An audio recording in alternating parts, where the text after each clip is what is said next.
We'll hear arguments first this morning in Jones against the United States. Hey everyone, this is Leon from Prologue Projects. On this episode of 5 to 4, Peter, Rhiannon, and Michael are talking about United States v. Jones. In this case, a man was arrested for petty larceny and pleaded not guilty by reason of insanity. The prosecution did not challenge his plea, and so he was automatically committed to a mental institution. Had Petitioner pled guilty to that offense, or been convicted of it after trial, he could have received a maximum sentence of 1 year in jail. He would now long since have been a free man. In the end, the man spent more time in confinement than he would have spent in jail had he simply pled guilty. When he appealed, the Supreme Court held that being found guilty by reason of insanity is proof enough that someone is dangerous and can be committed indefinitely. This is 5 to 4, a podcast about how much the Supreme Court sucks. Welcome to 5 to 4, where we dissect and analyze the Supreme Court cases that have drained our nation like trying to buy a house has drained me. I'm Peter. I'm here with Michael. Hey, everybody. And Rhiannon. Hi. Just wait till you have to try to sell a house. That is the fucking pits, my friend. I don't care about this being draining. Move on. Look, I've leaned into the metaphor being just whatever is making me personally miserable every single week. Yeah. I'm no longer doing big picture metaphors. This is now just an update on Peter's life. It's a Peter update. Update on what's going on with Peter. Yeah. I'm like 5 days into house hunting, and let me tell you, I don't like it at all. It's not fun, and it's scary, and I don't know what's happening. And when I look up house hunting for beginners, it's basically the most overwhelming stuff I've ever consumed in my life. Mm-hmm. I don't think our country should operate this way. Yeah. All right. And I know you guys all own houses, but it's different for you because you both inherited yours from your wealthy families. Yeah, that's what happened. Yeah. All right. Quick content warning before we move on here. We are going to be talking about mental health issues, mental health crises. There's also super archaic language like insane and insanity being used by the court that we're going to be referencing and using throughout. So just a little heads up there. This week's case, Jones v. United States. This is a case from 1983 about something we've never talked about before, the insanity defense. Mm-hmm. I'm going to present you all with a hypothetical situation that should resonate with our listener base. Okay. You are being accused of murder, and in fact, you did commit it. Okay. Yeah. Okay. But you have a defense. Mm-hmm. When you committed the murder, you were not of sound mind. You were listening to dozens of hours of a podcast about the Supreme Court every single week. Yes. Maybe you were trying to buy a house. Just really losing it. Yeah. And so what do? You plead insanity, so to speak. You argue that you were not culpable for your actions due to your mental state. And the court agrees. They're like, no one could listen to that much of a Supreme Court podcast. And so you win. You are not guilty of the murder, except you don't really win because in your state, anyone who wins using an insanity defense gets automatically thrown into a mental health facility. Mm-hmm. You end up being committed for longer than you would have been in prison had you been found guilty. So this case poses the question, constitutional? And the Supreme Court, in a 5 to 4 decision, says yes, of course. Absolutely. Yeah. So we're going to talk about this case. We're going to talk about the insanity defense itself, one of like the weirdest little bits of criminal law in our system. Yeah. And talk about how this all sort of intersects with discussions of mental health and crime in the carceral system. Mm-hmm. Yeah. We should talk, first of all, maybe just about a distinction. It might seem like a quite specific or like, you're really trying to thread the needle with this distinction, but it is important legally speaking.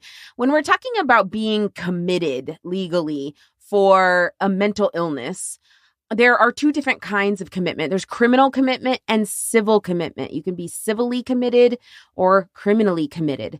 Using the insanity defense and getting committed to a mental health facility in a criminal case is a criminal commitment, right? Mm-hmm. But other kinds of commitment on the basis of your mental illness or the symptoms that you're experiencing as a result of mental illness, most people are actually more familiar with civil commitment. Mm-hmm. So this would be, for example, the kinds of involuntary commitments that are allowed by law when somebody is experiencing acute mental struggle, right? Some state might allow for that involuntary commitment to be for, up to 24 or 48 or 72 hours. Those are civil commitments. Mm-hmm. And civil commitments can be extended, right, under the law. But we just want to make a distinction here that with the insanity defense, you are talking about a criminal case. These are criminal commitments.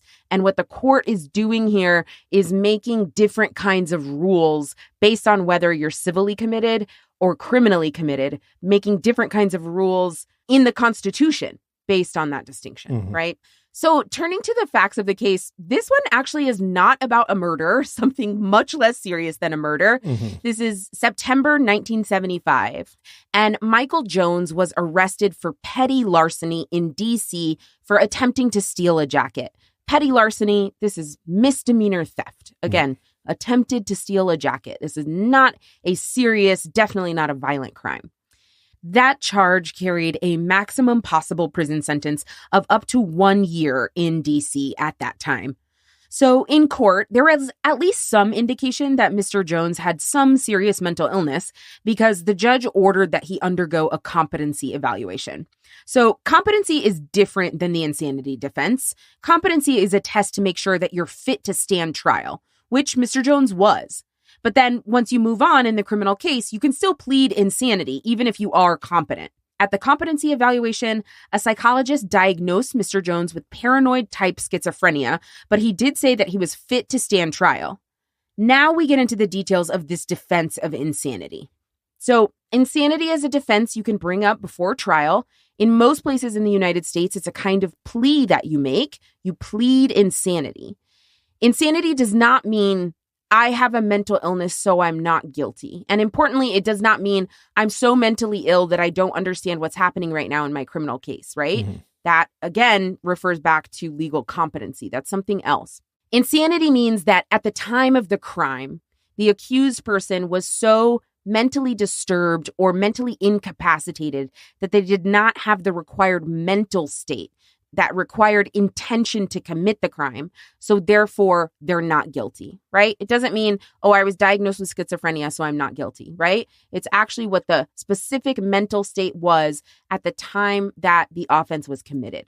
The insanity defense means you essentially admit that you did the crime, but you're denying responsibility for it because you lacked the capacity to act intentionally. This is important to keep in mind. It's important to keep in mind that the insanity defense does not mean you are saying someone is permanently insane, right? And can never be held responsible for their actions. It is that temporary state referencing only the time that the offense was committed.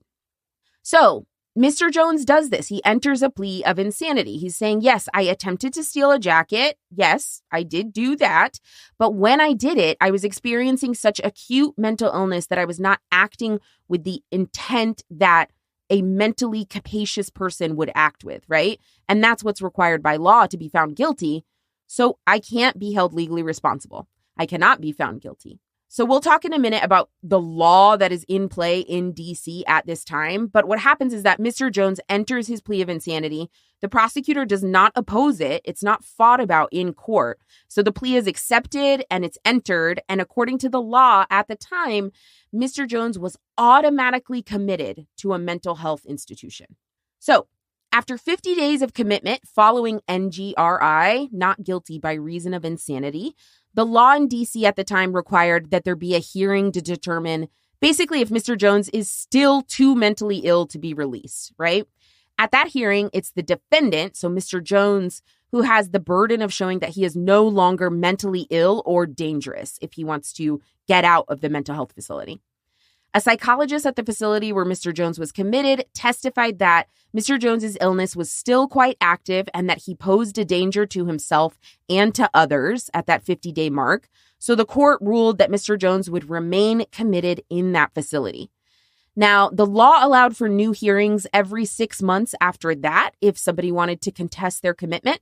But because of some procedural confusion at the time, Mr. Jones got a new attorney. He actually didn't get another hearing until early 1976, which was about a year after he had originally been committed.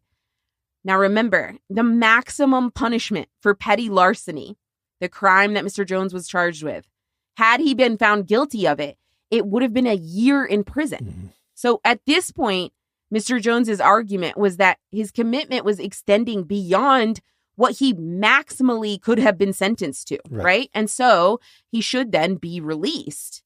In the alternative, he was saying, maybe I could be recommitted if the government wants me to be recommitted, but that should only happen according to civil commitment standards, right? Where the burden is on the state. I could have a trial where a jury would decide, right? Evidence would be presented.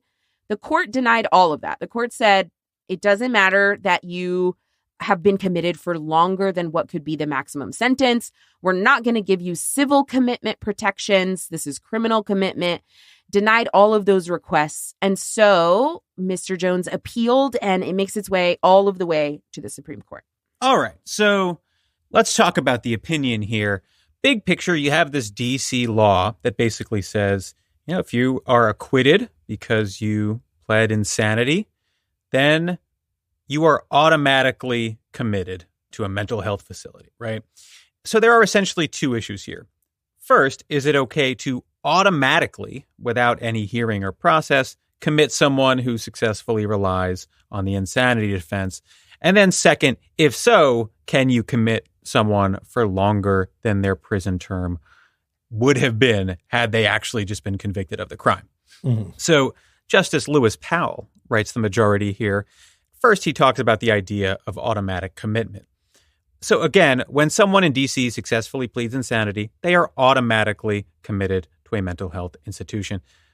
So this is a due process concern, right? Because there's no hearing or anything. It's like, well, is this really okay? There are various constitutional provisions that seem to be relevant here. Yeah. When he pleads insanity, the defendant in this case is saying he was not mentally culpable at the time of the crime, right? That's different than a court finding that he is mentally ill at the time of the court case, let alone that he is too dangerous to exist freely in society, right? Right. So it's like, it's some pretty obvious constitutional concerns, due process concerns here. Absolutely.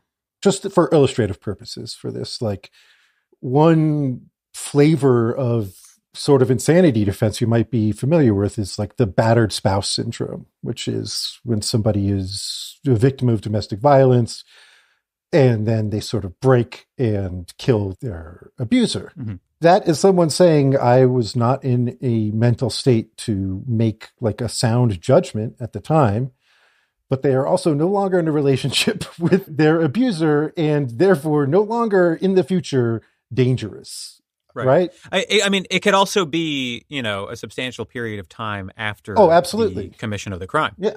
So Powell says a couple of things about this. First, he says, look, Congress found that this was an adequate reason for involuntarily committing someone. Again, this is D.C., so federal Congress is passing the law. Right. Which, Congress passed the law. And you are being asked to determine whether it is constitutional. Right. Yes. That is simply how laws work, right? It is what the court does. Right. Yeah. It seems weird to say, Congress thought it was okay. That's a good argument. Right. Laws are passed by the legislature. And then they are reviewed by the judiciary, which is you, by the way. Yeah. We reviewed the record, and it seemed like the people who passed this bill thought it was a bad idea and not constitutional. Right. What the fuck? That's not going to happen, bro. The people that passed the law liked it. That is sure. Yeah. Okay. So he cites the findings from a committee on this topic, but the findings are just the committee being well, we think it's okay to forcibly hospitalize these people. Yes. It's not like they were citing research or something, or citing experts, right? It was just sort of the committee giving its own personal opinion of whether this is okay. Mhm. Yeah, some of the language they quote also, I think, is indicative of how seriously Congress took this. Like, they call it a statutory scheme for commitment of insane criminals. Insane criminals. Right. That's not a phrase I think you will find in the congressional record in the modern era, because we understand you don't just categorize people that way. Right. Right. But they're like, oh, these people are nuts and dangerous. Yeah. And let's just Yeah. put them in a hospital. And for the record, this law was passed in 1970. So what we're running with here is a bunch of Congress people from 1970 speculating about mental health. That's what we're working with in this Yeah. situation. Yeah. So Powell follows up by saying, quote, "It comports with common sense to conclude that someone whose mental illness was sufficient to lead him to commit a criminal act is likely to remain ill and in need of treatment." Which, like, I didn't know you could do this. You know, I didn't know that instead of giving an actual argument as a Supreme Court justice, you could just say it's common sense Yeah. and leave it at that. So lazy. It feels sort of rude when there are 4 dissenters yes. to be like, well, it's common sense. I shouldn't even have to explain. I'm not going to explain it. So Yeah. It's like a bare majority agrees with you, man. Right. It's not everybody. It's not common sense. Yeah. And like, it's just not really a common sense issue whether someone remains mentally ill over the span of several years. Like, how are Yeah. you deducing that with common sense? How are you going to common sense yourself into a psychiatry degree right Yes. now? Yes.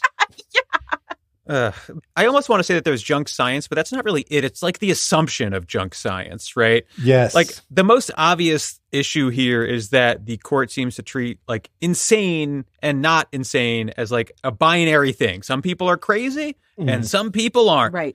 You know, obviously not reckoning with the spectrum of mental health here. So the idea that someone might experience schizophrenia at one point and then shortly after be a totally functional person doesn't really comport with Powell's conception of what it means to be crazy or whatever. Right, totally. Or that somebody could have schizophrenia for their whole life, but be experiencing it at different times Right. in different ways, right? Right. Or to have any kind of mental illness and then to receive treatment and for the treatment to work and for, you know, a person to be completely changed. Mhm. When I was reading up about this case, I saw a law professor back in the mid 80s describe Powell's arguments here as the use of folk wisdom. Like just saying it's common sense and everybody knows this, right? Like we just hand down these assumptions about people over years, and that's what my daddy taught me about people with paranoid type schizophrenia. So, right, like it's just not actually legal argument, it's not legal analysis, and maybe more importantly, it's not informed by medical science even at the time this decision came down, right? Yeah. You see this a lot in the criminal legal system with regards to like any time mental illness comes up. But one example that really persists in a dangerous way today, till this day, is in death penalty cases. You know, in Texas, for example, when a jury is deciding whether or not to give somebody the death penalty, one of the factors that the jurors have to take into account is the defendant's potential for future dangerousness. Future dangerousness, psychiatrists will tell you all day long, is largely not predictable. Yeah. Right? That's not grounded in medical science. When you're getting testimony about somebody's supposed potential for future dangerousness, that is largely junk, right? You can't assess it. You can't predict it. And the recidivism rates for people who have mental illness, like, bear this out. There's not really a connection with people who commit crimes when they, you know, don't have full mental capacity, and that correlates to them committing crimes in the future. That it's not there. The data's not there and the science isn't there.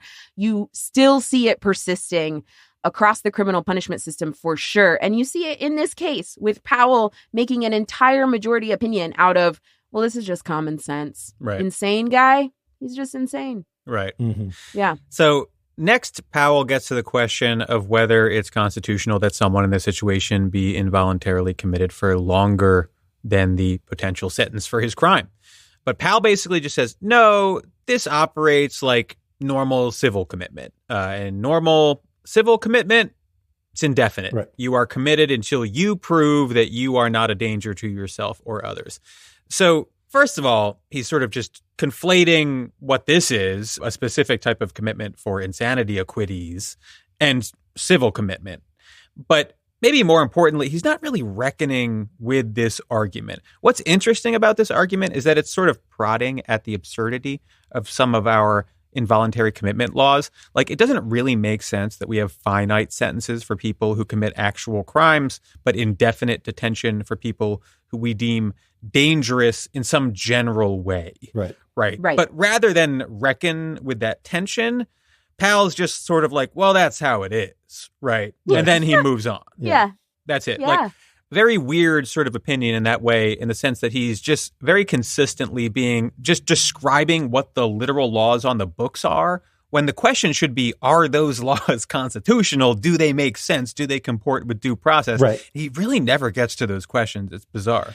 No, it's a really sloppy opinion. So there are two dissents, and Brennan's is the principal dissent, and it's quite good at sort of dissecting the sloppiness of this opinion and taking seriously the difference between finite commitment and indefinite commitment, taking seriously the difference between criminal commitment and civil commitment, and trying to consider all the interests involved and coming out with some sort of appropriate balance, right? Right. So he says, the petitioner sort of concedes, and we think it's right that if you plead insanity and are not guilty by reason of insanity, that some finite period of commitment might be appropriate, or could be appropriate, or could be constitutional, let's say, if Congress deems it appropriate.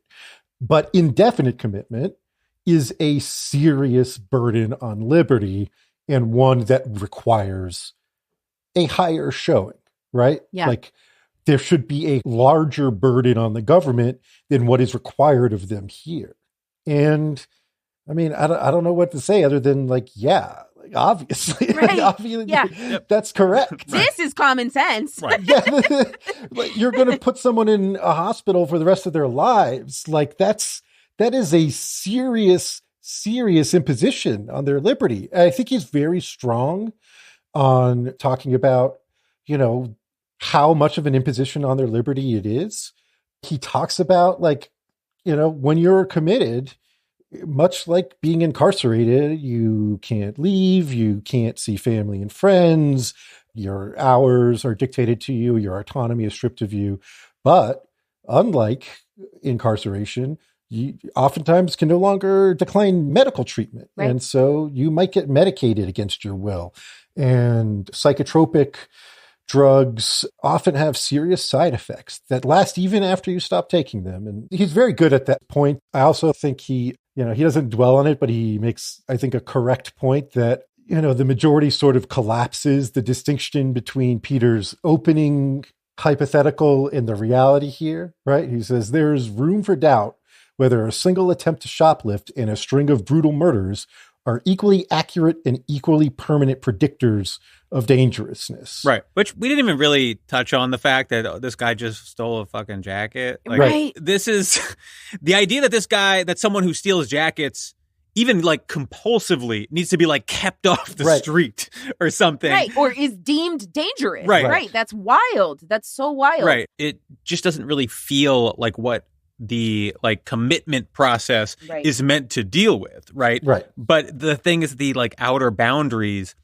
of these processes in both this context and the civil commitment process are just super hazy. Absolutely. Right. And so you get to be well, and this is where that binary comes in, where the court gets to be well, he's crazy. So however it manifests is irrelevant. Right. The important point is that he's just crazy. Look, Yeah. he's schizophrenic and it made him steal a jacket. So who are we to say that his schizophrenia might not make him stab someone next time? Right. Right. That's basically the majority opinion's reasoning here. Mhm. Yeah. Mhm. Which is, we should just say, incredibly ableist, right? Oh, You absolutely. cannot make those determinations based on somebody's past behavior, based on a medical diagnosis that in the future they are going to be violent. Yeah. Just a Minority Report for dipshits here. Exactly. Right. Exactly. I think it is time for a quick break. All right, we are back. There is another dissent. Justice Stevens writes a dissent. It is one paragraph long. He's just making a procedural point, or maybe just emphasizing where he stands procedurally on this. Justice Stevens is dissenting because, in his opinion, a defendant would be presumptively entitled to their freedom to release from commitment after being in commitment for the maximum amount of time that they would have been criminally punished in the criminal case had they been found guilty, right? Right. So for Mr. Jones, Justice Stevens is saying Mr. Jones was presumptively entitled to his freedom, to being released from the mental health facility after a period of 1 year. Like, that's kind of the maximum, right? And that presumption is important, that the state could argue that Mr. Jones needs to stay in for longer than that, but then the burden would be on the state. The state needs to bring some evidence. The state needs to bring some testimony. The state needs to bring that case, right? Mm-hmm. But it would be legally presumed that once you've reached the maximum term that you would have been punished had you been found guilty in the criminal case, that's when the commitment, the criminal commitment for insanity, quote unquote, should presumptively end. Right. Yeah, it's interesting. The majority is doing something where they're saying, look, this isn't penal. We're not committing you as a penal measure. It's for rehabilitative purposes because you are mentally ill. Mm-hmm. And the principal dissent, they maybe cast a little side eye at that, but for the most part, take it in good faith and argue in good faith around that premise. And I think the way to read Stevens' dissent is him just sort of being like, who the fuck are we kidding? Yeah. Like, Right. This guy stole a jacket and we're not imprisoning him because he was insane.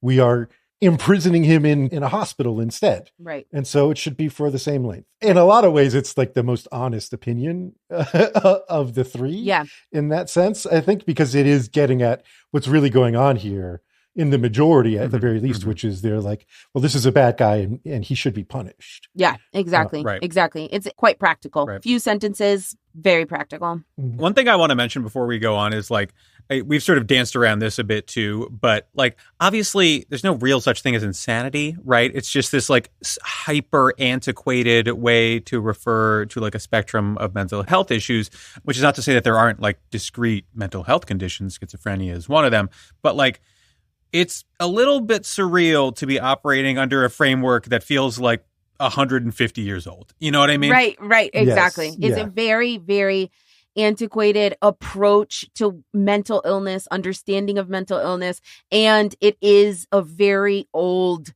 word, insanity, that the law just, like, holds on to, right? Right. It's just like you're being convicted for a case of the crazies. And, like, we're just Right. talking about this in a court Right. in the 1980s. Right. What the fuck's going on? Yeah. The dissent at one point cites a case from like 1895. And it's just like the state of, like, mental health care in the 1890s was like, oh, a woman is in the throes of hysteria. Let's give her some heroin. You know, like, what, like, what are we talking about? But there were bad things about it too, though.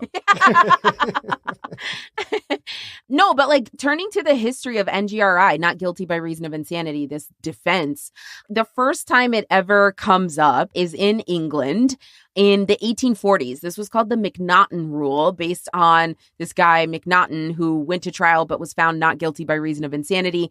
He murdered somebody. He murdered the wrong guy. He murdered somebody he thought was, like, the Prime Minister of England, but it was just, like, a guy on the street. Yeah. One of the worst mistakes you can make. So Macnaghten was found not guilty by reason of insanity.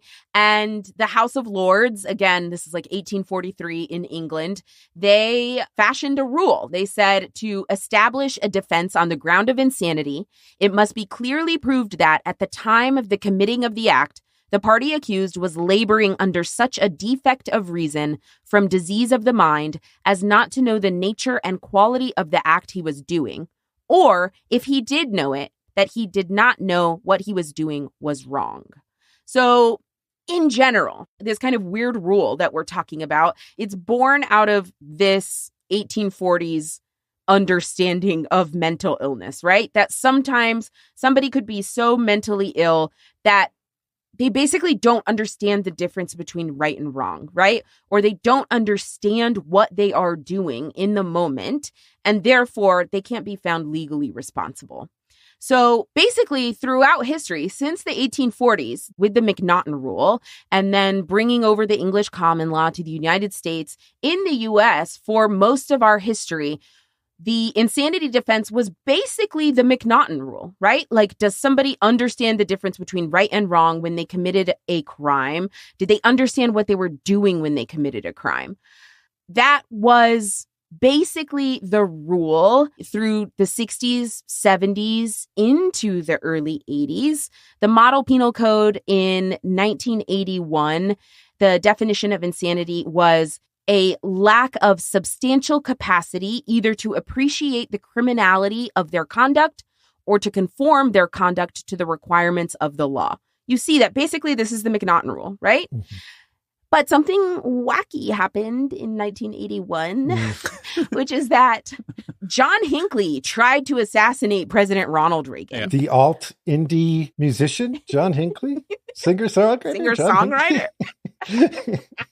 Look, all of insanity defense history is bookended by attempts on the life of a president or prime minister, right? Right. Uh-huh. It all circles back. That's right. Yeah, basically. And John Hinckley in the early 1980s, of course, was tried, but was found not guilty by reason of insanity for that assassination attempt on Ronald Reagan. The public went fucking apeshit. They did not like that he, quote unquote, got off, even though he was criminally committed to a mental health facility. Also, remember, this doesn't sound real, but wasn't his reason that he was trying to impress Jodie Foster? Yes. That's right. Right. Yes. So, yeah. Who are we kidding here? Come on. If the insanity defense is worth a goddamn thing, surely when you try to shoot the president to impress Jodie Foster, you got to be able to play the card at that point, right? Right. You would think so. But people really, really didn't like it. They did not like that Hinckley had, quote unquote, gotten off by using the defense of insanity. I looked back and found some quotes from people, members of the public who had been interviewed about their reaction to the Hinckley verdict. In the Washington Post, an individual in D.C. said, it didn't take them long to catch John Wilkes Booth and take care of him. We as a society have gone wrong since then. We as a nation have made Hinckley famous. We spent millions on his trial and he beat us, end quote. Another person said, justice is funny. It looks like now you can just do anything you want and then just play crazy.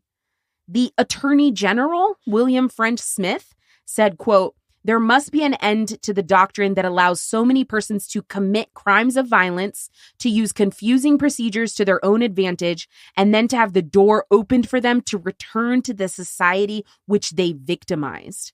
Very, very intense language. Obviously, people are under the impression that, Hinckley, other people who use this insanity defense are like getting off scot-free or just like released, right?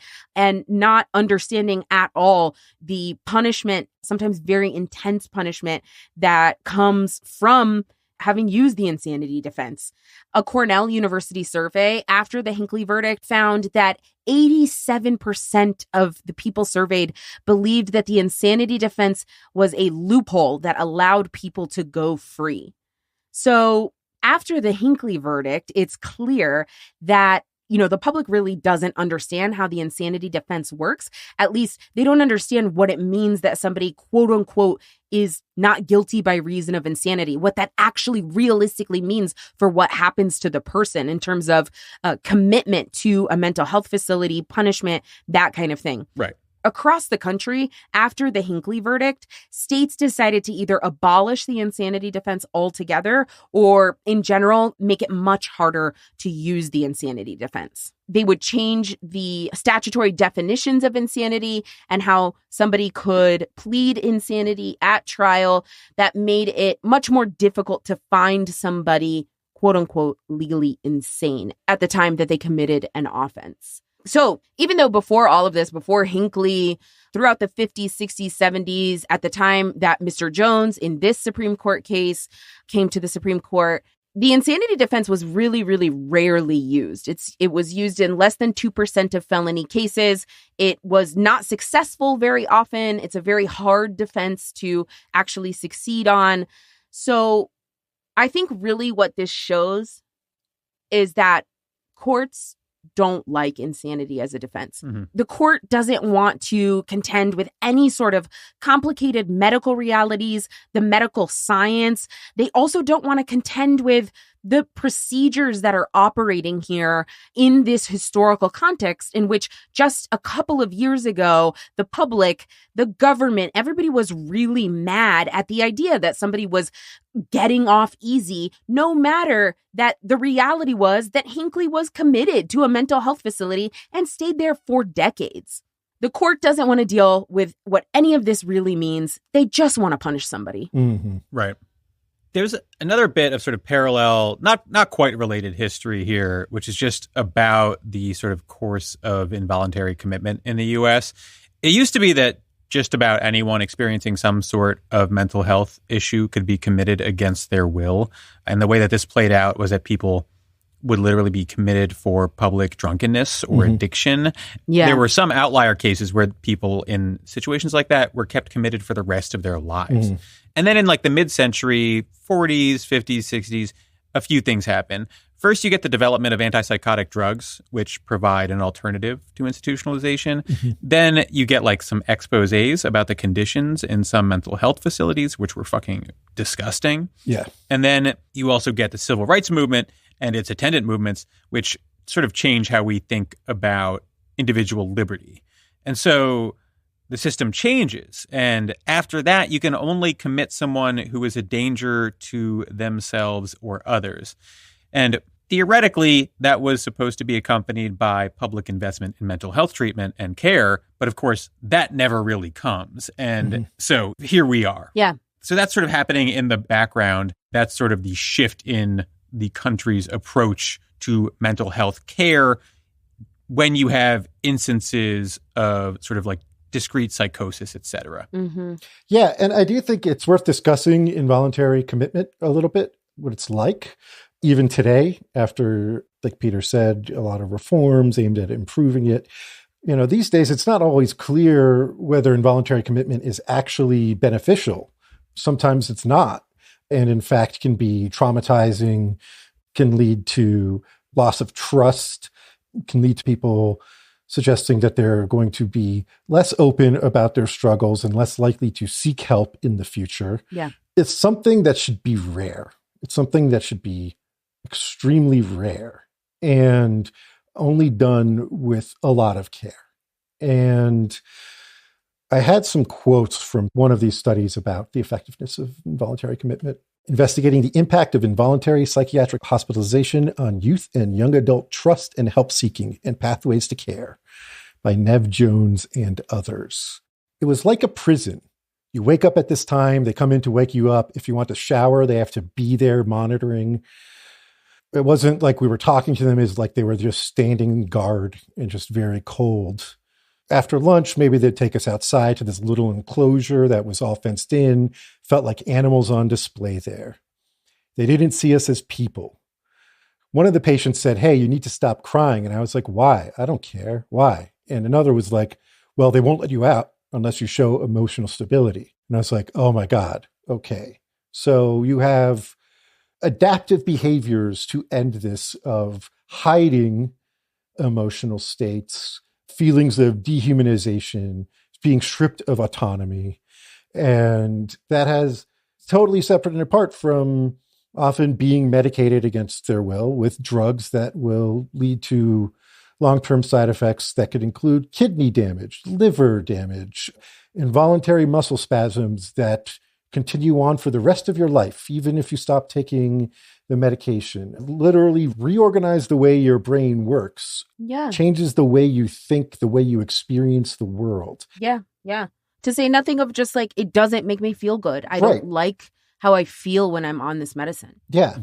You know, I'm somebody who is a believer in medication for mental illness, as someone who's struggled with bipolar my entire life and has been on a whole range and suite of medications. But, The idea that it's just being forced on you, and like Brennan mentions in dissent, this is also very ripe for abuse, where medication very easily could be for the institution's benefit rather than the patient's, for sedation purposes, to make people more compliant and easier to deal with, rather than for their benefit, right? So it's something that should be taken very seriously. Right. And compared to the language and attitude of the majority opinion, it's clear that it's not. It's clear that it's not. Yeah, I think what you're getting at, Michael, is that this is punitive. Yes. For as much as the court wants to say that this is about rehabilitation. So if somebody is found so mentally ill to be in need of this kind of commitment, it's because they need care. It's because they need rehabilitation. It's because they need treatment. But actually, the reality of this is that it's punitive. This is punishment for the crime. And the way the court treats this case proves that, right? In saying, like, it doesn't even matter. This is involuntary commitment. It is for an indefinite period of time. It can extend beyond the maximum sentence you would have received had you been found guilty of the crime. That, to me, makes it in and of itself, on its face, punitive, right? This is punishing people in another way. You can say you're not sending them to prison, but you are. And sorry, just to interject here, I want to also be clear, not just punishing people for the crime, but also for invoking the insanity defense, right? Yes. It is a method for attempting to cut this defense off. Yeah, that's exactly right. And I think all of that brings me back to why it is that in the law there is an insanity defense, right? The whole point, as we've set up throughout the episode, as I talked about in the beginning, the whole point is that there are times when people are under such intense mental duress or experiencing such acute, serious symptoms of mental illness, whether that's temporary or longer term, but in the moment, they commit a crime. And legally, as a society, we say, you know what? You have this defense because legally, as a society, we cannot hold you responsible for that. You were not in your right mind. Mental illness or what have you was operating in such a way inside your body, on your brain, that we are not going to hold you responsible. That's really important because in the criminal law, in any sort of theory of a just system, you are holding people responsible, finding people guilty because they intentionally committed wrongs for whatever harm they caused, for whatever sort of, ill or crime against society that they committed. It's because they intended to do so. And so we hold them responsible because they did something on purpose to hurt somebody, whatever it may be. So that's why you have the insanity defense. It's supposed to be, in this pressure cooker, that there's this pressure valve to relieve all of the state's violence that can fall onto somebody for committing a crime. It's supposed to be that you have this outlet because you cannot legally be found responsible for something that you did when you had severely diminished capacity for understanding what you were doing, right? And so that idea, the whole reason why you have an insanity defense, the whole reason why NGRI exists is so that the system is not overly inclusive in terms of punishment, so that it's not overly punitive to people who are actually not responsible for what happens. And here you have in this case, and in lots of cases that are about mental illness in the criminal legal system, including tons of death penalty jurisprudence at the Supreme Court. But you have in this case, which says essentially that indefinite, involuntary commitment for being found insane, for using NGRI, for using the insanity defense, that's okay. You see that the whole system is just so attuned, so turned towards punishment as the automatic response that they never even consider, there's not even a consideration anywhere in the majority opinion of why NGRI exists in the law. Right. This case is a very good reminder of how consistently, but how awkwardly mental health care and incarceration intersect in this country, and how often the debates about mental health care very sloppily overlap with debates about incarceration. It really lays bare a lot of the lies that we as a society tell ourselves about mental health care and about prisons. Like, on one hand, you have lawmakers and courts essentially treating commitment in mental health facilities and prison sentences as if they are interchangeable here. And then on the other, you have this really weird element of American criminal law, which is that people in our system ostensibly are sentenced based on their culpability, which requires a certain state of mind. And yet we consistently imprison people who we know have mental health issues. Mm-hmm. Right. And the response from our legal institutions has essentially been to ignore that problem rather than to try to confront it. Mm-hmm. And that maybe bleeds over from our culture, where people talk about mentally ill people in public spaces like they are a problem for cops to address, rather than something that is like miles downstream of a dozen different policy failures. Yeah. So we are perpetually facing this hammer and nail problem because the only tool in our arsenal that actually receives any funding and public support is the carceral system. And the way that's like manifesting right now is you have discussions about like, you know, visibly mentally ill people in New York and San Francisco, for example, who make other people uncomfortable, basically. And maybe they're dangerous and maybe they're not. We don't really know, but people want action taken. And it's very unsatisfying to the average person to say, well, the action that needs to be taken is like holistic. We need to prevent this shit from happening. These are policy failures. Right. That the action that needed to be taken 20 years ago when they needed real interventions, when they were in school, when they were kids, they needed access to health care, et cetera, et cetera, et cetera. Or shit, last week, could you have put them in a house? Yeah. Right. Yeah. Right? Like, does this person have a place to sleep? Like, it can be pretty simple policy-wise as well. And this has created a space for right-wing freaks who, like, if you read their policy papers and shit on this stuff, what they want is to make it easier to commit people involuntarily again, to sort of lower the bar a little bit so that basically homeless people experiencing mental illness can just be tossed into facilities against their will. That's sort of detached from the insanity defense question, of course, but it is all part of the same sort of tapestry of how our legal system deals with mental illness. And that is to say that it does so very clumsily with absolutely no fucking regard to what actually works, let alone the humanity and dignity of people experiencing mental illness. Yeah.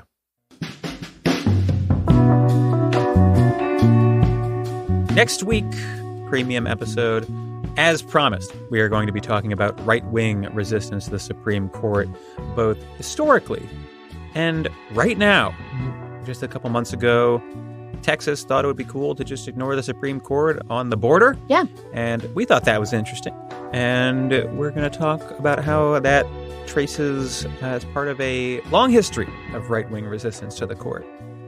Follow us on social media at 54pod and subscribe to our Patreon for episodes like that.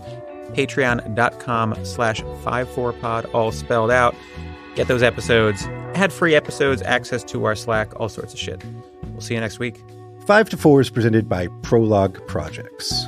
Rachel Ward is our producer. Leon Nafok and Andrew Parsons provide editorial support. And our researcher is Jonathan DeBruin. Peter Murphy designed our website, 54pod.com. Our artwork is by Teddy Blanks at Chips NY, and our theme song is by Spatial Relations.